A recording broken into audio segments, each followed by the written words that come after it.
I'm going to wet the top down, and I'm going to make sure this top hair stays out of the way. Then I'm going to take this and put my guard right here on the part.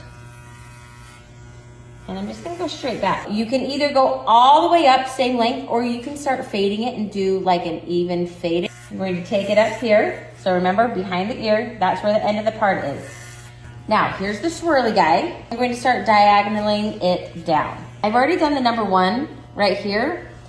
Now I'm going to diagonal this, and this is where I'm going to start blending. So I'm going to use my lever, and I'm going to pull it down just a little bit, and I'm going to start working. Then lever again, go up a little bit more, lever all the way down, go up a little bit more, and I'm going to come up. His hair cut like is the swoop over, but the top is angled like this. Okay, see this little corner right here?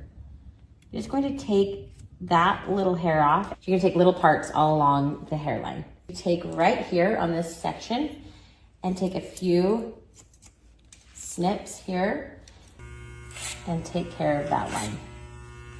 The hair back here, it grows like all different directions, and so you wanna make sure to turn your comb so you can comb it against the natural direction of how the hair is growing. I'm gonna come back through here and just hit this line